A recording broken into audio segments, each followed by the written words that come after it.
Hey everyone, welcome back to a brand new episode on the CollegeCrafts YouTube channel, and today I'm back again with Jamie. Hi everyone, I'm Jamie again from Jamieology, and today we are going to be making a DIY coffee station and dog feeding station.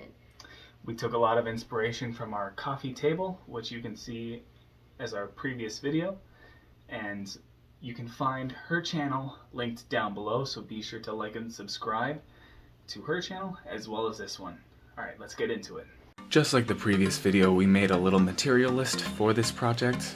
We started by grabbing one 1-inch by 12-inch by 4-foot board, two 1-inch by 10-inch by 4-foot boards, six 1-inch by 4-inch by 8-foot boards, seven 2-inch by 2-inch by 8-foot boards, one box of 1-inch Craig screws, one box of 1 1/4-inch Craig screws, and for stain, we used dark walnut and antique white stain, just like what we did with the coffee table. Alright guys, so we started out by cutting the two 10-inch wide boards 2 inches shorter in length, and then the 12-inch wide boards, simply to account for the overhang that we wanted on the top shelf versus the bottom two shelves. We loved the look that the 1-inch by 4-inch boards gave the coffee table that we made, so we decided that we wanted to implement the same thing for this coffee cart and dog feeding station. To do this, we grabbed the 1-inch by 12-inch by 4-foot boards, and then using the 1-inch by 4-inch boards, we cut them at 45 degrees on each side, with the shortest side being the entire length of the 12-inch wide board. And we did this for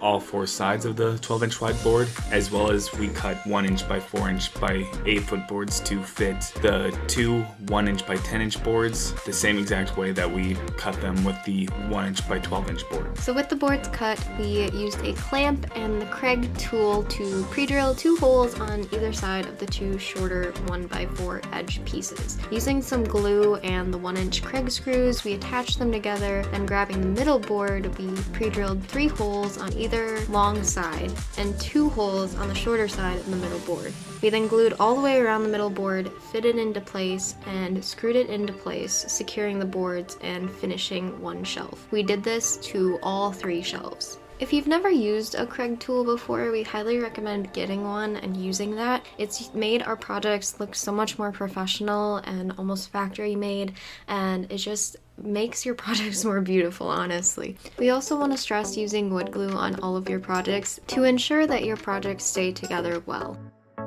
And now for the potentially longest part of this entire project, we wanted to get 2 holes into the bottom shelf of the coffee cart dog feeding station, because this shelf will be the dog feeding part of this project. We needed the 2 holes to hold the 2 bowls that were going to be placed on top with a little lip on them. So we measured the direct center of the bottom shelf and then moved 6 inches from either side of the middle, and that would be where the middle of the bowls would be. We traced around the bowl to give us something to follow. We pre-drilled a hole big enough for the bit of a jigsaw to fit into and followed the traced circle on the board. We wanted to make sure that everything stayed tight, so I aired towards the inside of the line with the jigsaw, and using a Dremel just slowly sanded out the circle until the bowls could fit into their place. To finish off the shelves, we simply sanded them down, making sure that we got rid of any bumps or imperfections in the wood. Then it was time to start working on the legs. So we used these reclaimed 2x4 by 8-foot boards and cut them in half with the table saw to make 2x2s. You could simply buy 2x2s if you don't have this reclaimed wood, but it worked out very nicely for us. So we used the 2x2s to cut the legs and the sides of the frame. For us, this meant we needed 4 pieces cut at 41 inches and 6 pieces cut at 50 inches and 4 pieces cut at 13.5 inches. Now it was finally time to start assembling the frame. To do this, we grabbed the Craig guide clamp and bit and pre-drilled 2 holes into either side of one bracer piece, and grabbed 2 legs and using one bracer piece, glued and screwed it 3 inches from the bottom of the leg. We did this twice to each side, then using the shorter 2x2 bracers, connected the 2 panels on the bottom, making sure that they were flush with the bottom bracers. We didn't attach any of the other bracers going up the top. We had to slide the shelves into place, and if we attached the top bracers, that wouldn't have worked. So to get the shelves to fit our frame, we had to mark the legs out onto the corners of the two shelves that had a 10-inch width, so the two bottom shelves. And then we used a jigsaw to cut out the four corners of both shelves. Then it was on to staining. Because we were sliding these shelves into place, we had to stain before putting them on and attaching them. So we stained the shelves a dark walnut color, and we stained the frame an antique white color just to have that color contrast.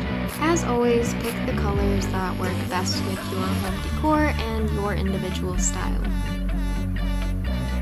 Once the stain was dry, it was time to finally start putting the entire thing together. We started by flipping the frame upside down and clamping the bottom panel into place so that it would be easier to screw it together. We grabbed some 2-inch screws and put 3 screws into each of the long sides of the bottom bracer and 2 screws into the shorter sides of the bottom bracers. And then we flipped it back over, attached the 2 long bracers that would be in the middle that were 1 foot from the top, doing the same way that we did before, using the Craig holes and guide, glued and screwed them into place, making sure that everything was flush and level the entire time, and then placing the middle shelf on top of that, and then doing the same thing again with the top bracers and the top shelf. We would attach the shelves by gluing on the top of the bracer, clamping it down, and using 2-inch screws from the bottom, screwing up into the shelf.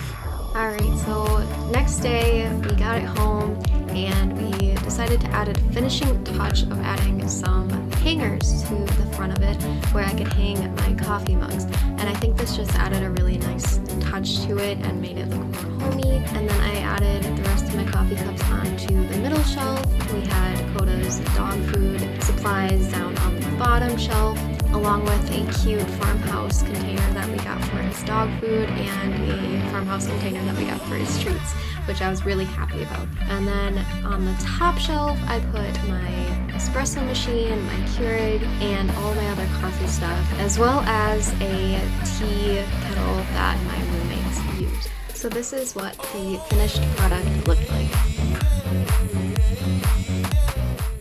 Well, everyone, I hope you enjoyed that video. Be sure to like and subscribe to this video and this channel. Be sure to also like and subscribe to her channel, and we will be putting out more content like this. She will have far more content, but I will have more building projects. So, yeah. Bye.